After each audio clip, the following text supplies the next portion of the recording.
वालेकुम वरहमतुल्लाहि वबरकातुहू। बच्चों, 10वीं कक्षा में आप सबका स्वागत है। आज हिंदी में हम जो पाठ पढ़ेंगे वो है इंटरनेट क्रांति। इंटरनेट क्रांति ये शीर्षक से तो आप सभी जानते हैं इंटरनेट के बारे में। इंटरनेट क्या है ये तो सब जानते हैं कि इंटरनेट क्या है। आज के टाइम पे हम ऑनलाइन क्लासेस कर रहे हैं। ये इंटरनेट के सहारे ही, इंटरनेट की सहायता से ही हमारे लिए आसान हो पाया है कि घर बैठे हम पढ़ाई कर रहे हैं। हम विद्यालय तो नहीं आ रहे हैं, लेकिन घर में बैठे फिर भी शिक्षा हमें मिल रही है। वो किस वजह से मिल रही है? इंटरनेट के सहारे से ही मिल रही है।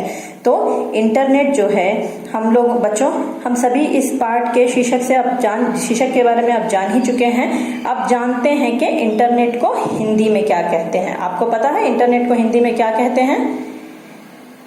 इंटरनेट को हिंदी में कहते हैं अंतरजाल। क्या कहते हैं? अंतरजाल। और क्रांति का मतलब तो पता है, क्रांति को इंग्लिश में बोलते हैं रेवोल्यूशन। तो इंटरनेट क्रांति यानी इंटरनेट रेवोल्यूशन। इंटरनेट के बारे में हम सभी जानते हैं कि लेकिन इंटरनेट को क्रांति क्यों कहा जा रहा है? इंटरनेट को क्रांति या अंतरजाल को क्रांति इसलिए कहा जा रहा है, रेवोल्यूशन इसलिए कहा जा रहा है क्योंकि इसके कारण से अभी के युग में, इस एरा में इंटरनेट ने बहुत बड़ी परिवर्तन की है। बहुत बड़े बड़े बदलाव लाए हैं हमारे जीवन शैली में। जैसे कि चाहे वो किसी भी क्षेत्र में हो, जीवन के हर क्षेत्र में, चाहे वो शिक्षा का क्षेत्र हो, शिक्षा विभाग हो या खेल विभाग हो आदि, ये हमें हर तरह से परिवर्तित कर रहा है। इंटरनेट के इस्तेमाल से, उसके उपयोग से हम सब शीघ्रता के साथ, तेजी के साथ बढ़ते चले जा रहे हैं। हम सभी जानते हैं कि ये दौर जो है वो इंटरनेट का दौर है। वैज्ञानिक आविष्कारों ने मानव जीवन को सुविधाजनक बना दिया है, यानी साइंटिफिक इन्वेंशंस ने इंटरनेट से मानव की जीवन शैली और उसकी सोच में क्रांतिकारी परिवर्तन हुआ है। यानी इंटरनेट के वजह से, इंटरनेट के यूज से, इस्तेमाल से हमारी जीवन शैली यानी लाइफस्टाइल में बहुत क्रांतिकारी परिवर्तन हुआ। रेवोल्यूशनरी चेंजेस हुए हैं, बहुत सारे परिवर्तन हुए हैं। आज इंटरनेट के बिना संचार व सूचना दोनों ही क्षेत्र कमजोर हो जाते हैं। अगर आज के टाइम पे इंटरनेट ना हो, इंटरनेट का उपयोग ना हो, तो क्या होगा? संचार का और सूचना दोनों का क्षेत्र यानी कम्युनिकेशन और इंफॉर्मेशन दोनों ठप होकर रह जाएंगे। इंटरनेट के माध्यम से ही तो हम हर तरह के समाचार सुनते हैं, सूचना हमें मिलती है। तो इंटरनेट ने पूरी दुनिया को एक जगह लाकर खड़ा कर दिया है। जीवन के हर क्षेत्र में इंटरनेट का बहुत बड़ा योगदान यानी बहुत बड़ा कंट्रीब्यूशन है। इंटरनेट एक तरफ वरदान भी है हमारे लिए, तो दूसरी तरफ अभिशाप भी है। इंटरनेट क्या है? वरदान, एक गिफ्ट भी है हमारे लिए, और एक तरह का कर्स भी है, अभिशाप भी है। अगर उसका दुरुपयोग करें तो वो एक अभिशाप है। तो आइए हम पाठ की ओर बढ़ते हैं बच्चों। आज का युग इंटरनेट युग है। बड़े बूढ़े से लेकर छोटे बच्चों तक सब पर इस इंटरनेट क्रांति का असर पड़ा है। जैसा कि हम सभी जानते हैं, आज के टाइम में सबके पास में मोबाइल फोन है, कंप्यूटर फोन है। बच्चे हो या बूढ़े हो, हर कोई मोबाइल का, कंप्यूटर का उपयोग करते हैं। और मोबाइल और कंप्यूटर में हम किस चीज का उपयोग करते हैं? इंटरनेट का। इंटरनेट के उपयोग से हम हर चीज हमारे हाथों के सामने, आंखों के सामने आ जाती है।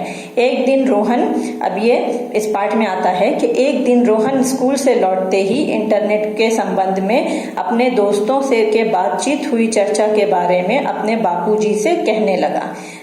इसमें बताते हैं कि रोहन नामक एक बालक है। वो जब स्कूल से लौटता है, स्कूल में उसके दोस्त जो हैं वो इंटरनेट के बारे में चर्चा कर रहे थे, जिसको सुनकर उसे सही जानकारी तो प्राप्त नहीं हुई इंटरनेट के बारे में, बट वो बहुत ज्यादा जागरूक हुआ। उसके अंदर बहुत जागरूकता हुई जानने की इंटरनेट के बारे में। तो जब वो घर आया तो आकर उसने अपने बापूजी से यानी अपने पिताजी से पूछा इंटरनेट के बारे में। तब उन्होंने कहा कि इंटरनेट के उपयोग से इंसानी सोच का दायरा बढ़ गया है। उनके पिताजी ने उनको बताया कि इंटरनेट के उपयोग से यानी इस्तेमाल से, यूज से इंसानी सोच का दायरा बढ़ गया है। दायरा बढ़ गया है मतलब कि इंसानी सोच की लिमिट बहुत बढ़ गई है। इंसान बहुत कुछ सोच सकता है, बहुत कुछ प्राप्त कर सकता है। इंटरनेट ज्ञान प्राप्त करने का बहुत ही सबसे बड़ा माध्यम बन चुका है। हमें हर तरह की मालूमात और खबरें इससे मालूम होती हैं। जब उसके बापूजी ने उससे ये कहा तो उसे सुनकर उतनी संतुष्ट नहीं हुआ वो, लेकिन रोहन इतने से संतुष्ट नहीं हुआ। वो इंटरनेट के बारे में विस्तार पूर्वक जानकारी पाना चाहता था। वो पूरे डिटेल में जानना चाहता था, बस विस्तार पूर्वक जानना चाहता था कि इंटरनेट क्या है। बाबूजी इतना ही जानते थे कि इंटरनेट एक तरह से विश्वव्यापी कंप्यूटरों का अंतर्जाल है।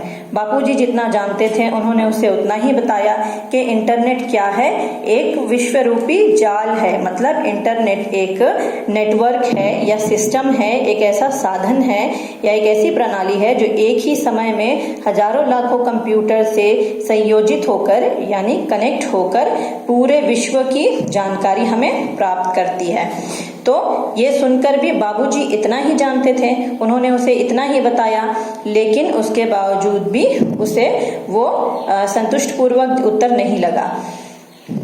इसलिए उन्होंने रोहन को सुझाव दिया कि वो अपने कंप्यूटर शिक्षक से पूछताछ करे।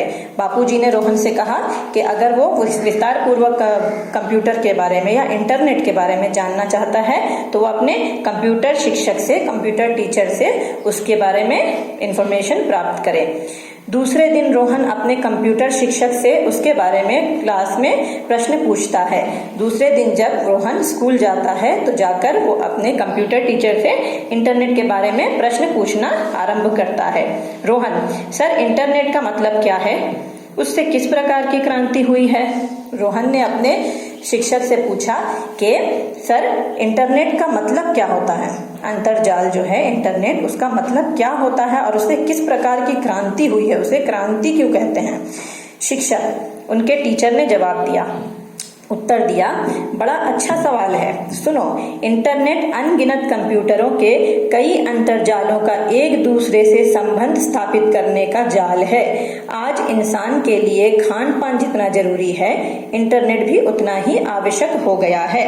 उनके शिक्षक ने उसको उत्तर दिया कि इंटरनेट क्या है? इंटरनेट एक ऐसा जाल है, अंतर्जाल है, ऐसा एक साधन है जो कि एक समय में हजारों तरह का हमें इंफॉर्मेशन देता है, जो हजारों तरह से संयोजित होकर अलग अलग तरह के अलग अलग प्रकार के इंफॉर्मेशंस को कलेक्ट करके हमारे लिए लाता है।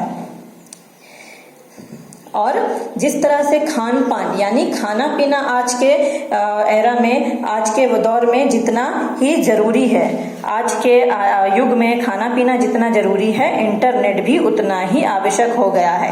ये तो हम सब अच्छी तरीके से जानते हैं। आप लोग अपनी जीवन शैली को देख लें, अभी स्कूल